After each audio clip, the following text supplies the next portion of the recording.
بسم اللہ الرحمن الرحیم۔ السلام علیکم۔ یہ آپ کا اپنا ڈیجیٹل پلیٹ فارم ہے، میں طارق متین ہوں۔ واللہ خیر الماکرین، اللہ سب سے بہتر تدبیر فرمانے والا ہے، وہی بچائے گا میرے دیس کو بلاؤں سے، جو بارش میں شجر سے گھونسلہ گرنے نہیں دیتا، کیونکہ اس کی تدبیر تمام تدابیر کی امام ہے۔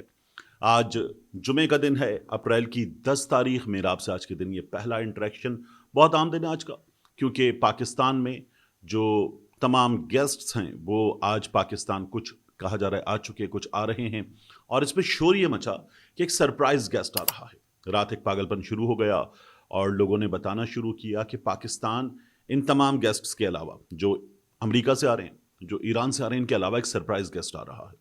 اچھا، یہ شور کرنے والے جو تھے، ان میں زیادہ بڑی تعداد وہ تھی جو مخصوص طاقتوں کی لائن لیتے ہیں، ان کی بات کرتے ہیں، کئی بار ان کا پیغام ایز اٹ از فارورڈ کر دیتے ہیں، جناب فارورڈڈ ایز ریسیوڈ والے لوگ، یہ وہ تھے۔ اور ان لوگوں نے، ان میں سے بیشتر لوگوں نے ایک ایسی لسٹ بھی شیئر کی جس لسٹ میں نام تھے کہ کون کون آ رہا ہے، اور ان ناموں سے پہلے اگر کہیں کوئی ایسٹرک تھا، کوئی ایموجی تھا، کوئی چیزیں تھیں لکھی ہوئی، یعنی کولن اور اس کے بعد ایک ایسٹرک تھا، تو وہ بھی ویسے ہی کا ویسے شیئر کیا، اور یہ ہمارے پاس بھی کچھ واٹس ایپ گروپ میں موجود تھا۔ تو یہ لوگ کہیں سے آنے والا پیغام شیئر کرنے والے لوگ تھے، یہ ہمیں صاف طور پر نظر آ رہے تھے۔ ایسے لوگوں نے بتایا کہ ایک سرپرائز گیسٹ آ رہا ہے، پھر اندازہ لگایا جانے لگا کہ کون آ رہا ہے، اور لوگوں نے تکے مارنا شروع کیے۔ کچھ نے کہا کہ Muhammad bin Salman as a surprise guest Pakistan آ سکتے ہیں، کچھ لوگوں نے یہ کہنا شروع کیا کہ ممکن ہے کہ ڈونلڈ ٹرمپ بھی ایز اے سرپرائز گیسٹ آ جائے، تو یہ بھی شروع ہو گیا۔ اور اس کے ساتھ ساتھ کچھ لوگوں نے یہ بھی کہا کہ ممکن ہے آیت اللہ مجتبیٰ علی خامنائی صاحب جو ہیں وہ پاکستان آ جائیں ایز اے سرپرائز گیسٹ۔ یہ تمام باتیں ہوتی نہیں، اور ابھی بھی ہو رہی ہیں ان میں سے کچھ باتیں، لیکن بہرحال یہ تکا لگانے والے جو تھے، یہ مخصوص پیغام آگے بڑھانے والے زیادہ ہیں۔ سرپرائز گیسٹ کی بات کچھ دیگر لوگوں نے بھی کی کہ ایسا ہوگا ویسا ہوگا، انڈیا میں لوگوں کو دیکھنا، وہ چیخیں مار کے اپنے ٹی وی سکرینز توڑ رہے ہوں گے، ان کا بلڈ پریشر شوٹ کرے گا، ان کے اسپتالوں میں ہنگامی حالت نافذ ہوگی۔ اچھا ہو، آمین۔ ان کے اسپتالوں میں ان کے لوگوں کی جو حالت ہے وہ پاگلوں والی ہو، آمین۔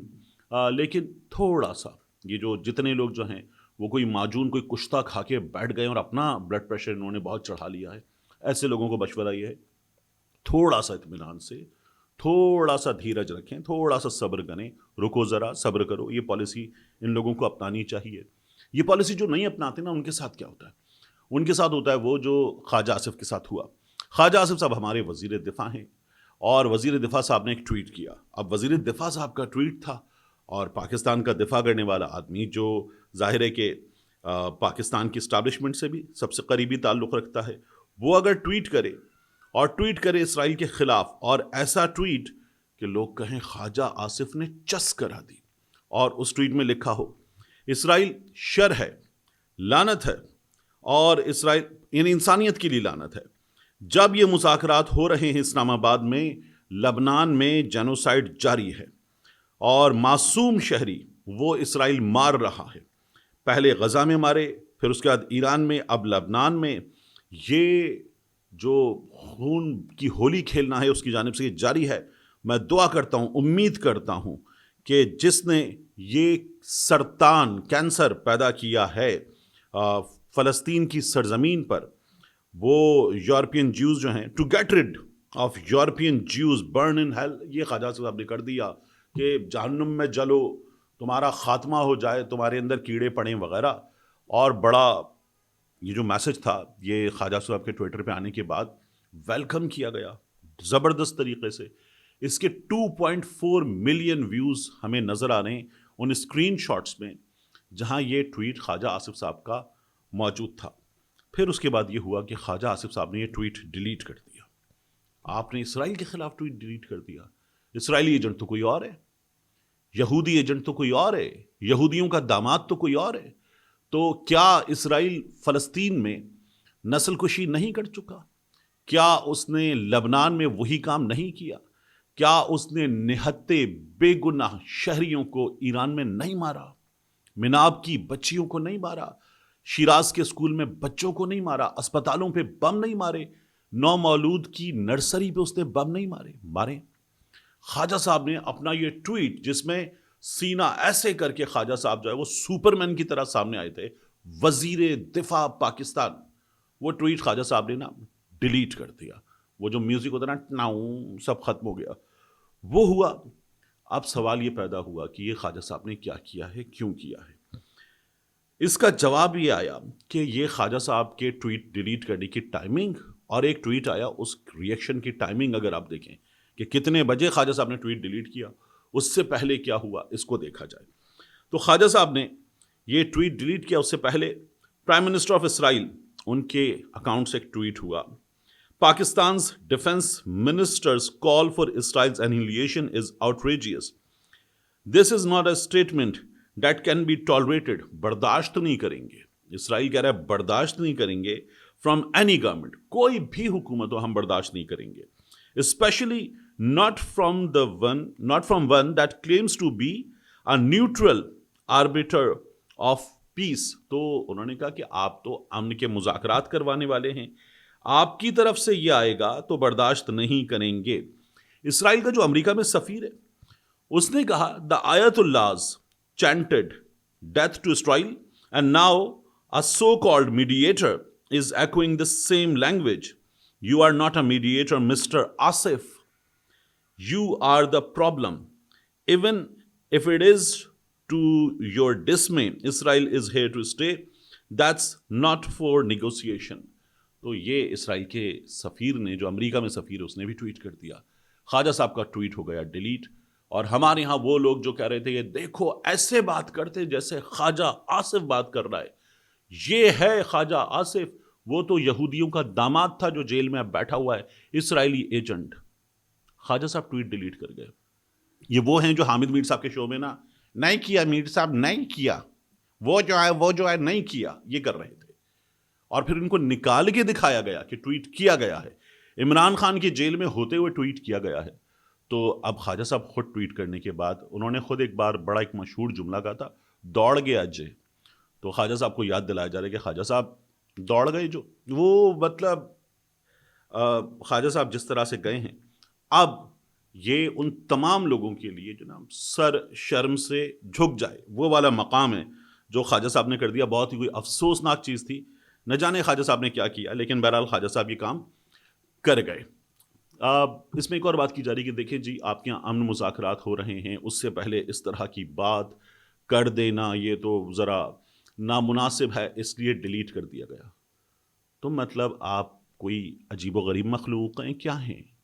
آپ کو یہ تھاٹ اگر روک آئی تھی اور پھر یہ تھاٹ بعد میں آ گئی ہے کہ جی ایسا ٹویٹ مناسب نہیں تھا، تو یہ آپ ابھی نہ کرتے، پہلے کر لیتے، بعد میں کر دیتے. یہ آپ نے کیا کس وقت ہے؟ تو دونوں صورتوں میں آپ پر بات ہو رہی ہے. لوگ تو یہ کہہ رہے ہیں کہ شام 7 بجے کے بعد، 9 بجے کے بعد، 10 بجے کے بعد یہ ٹویٹر وغیرہ یوز نہ کیا کریں. خواجہ صاحب ایسے نہیں کرتے، لوگ یہ تک باتیں کر رہے ہیں کیونکہ آپ نے نا تو سامنے وہ کرنے کے بعد جو ہے وہ آپ خود دوڑ گیا جے، وہ آپ نے کیا ہے، تو اس لیے اس پہ بہت زیادہ بات ہو رہی ہے. اس کے بعد معاملہ پاکستان تحریک انصاف کا، وہاں پہ بھی پھڈا چل رہا ہے اور عجیب و غریب پھڈا چل رہا ہے. پاکستان تحریک انصاف نے، ان کے 2 بڑوں نے، بیرسٹر گوہر صاحب کی بات ہو رہی ہے، سلمان اکرم راجہ صاحب کی بات ہو رہی ہے کہ یہ جو آزاد کشمیر میں کام کیا ہے اس میں غیر سیاسی طاقتوں کے بندوں کو سارے عہدے دے دیے ہیں. پاکستان تحریک انصاف کے اپنے لوگ یہ باتیں کر رہے ہیں اور یہ کہہ رہے ہیں کہ بھائی صاحب یہ آپ نے جو پارٹی بنا دی ہے یہ کیا کیا ہے آپ نے. یعنی ایک نوٹیفیکیشن ہمارے سامنے آیا، in view of the upcoming political and electoral engagement in Azad Jammu and Kashmir and to ensure an organized, transparent and effective electoral process, a parliamentary board for AJK is hereby constituted with immediate effect. اب اس میں جو نام آئے ان ناموں کے بارے میں party کے اپنے لوگ کیا بتا رہے ہیں کہ عبدالقیوم نیازی صاحب چیئرمین، شمولیت الیکشن سے چند ماہ پہلے. اچھا، ان میں سے کچھ لوگ جو ہیں وہ عام آدمی کی نظر میں بڑی زبردست شہرت رکھتے ہیں، لیکن پھر بھی پارٹی کے اپنے لوگ کیا کہہ رہے ہیں؟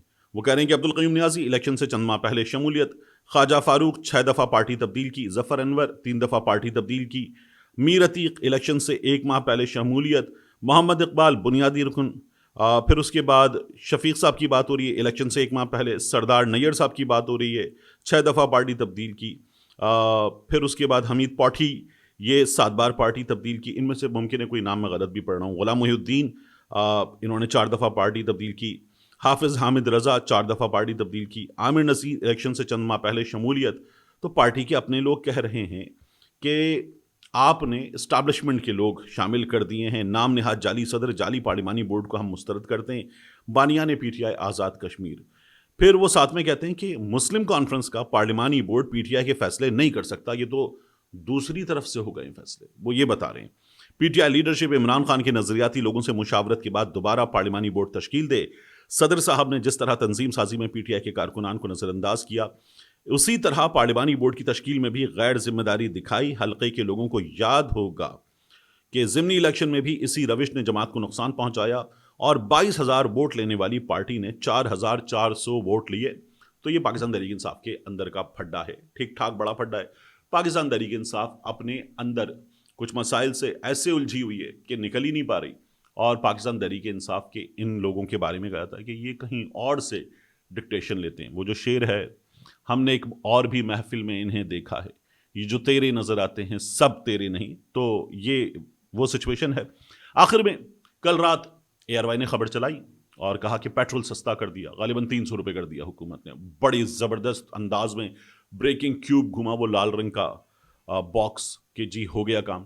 پھر ساتھ میں رضی دادا، یہ سینئر صحافی ہیں، ان کو پی ٹی وی میں نوکری بھی دی گئی تھی۔ رضی دادا بیچ میں ایک صدمے سے گزرے، اللہ تعالیٰ انہیں صبر دے، مرحومہ کو ان کی مغفرت فرمائے، غریق رحمت فرمائے، آمین۔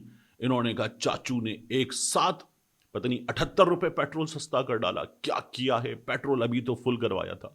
یہ سارے کام کیے گئے اور پھر بعد میں نکلا کہ یہ نیوز تھی فیک نیوز۔ ملتے ہیں انشاءاللہ آپ سے اگلی ویڈیو میں۔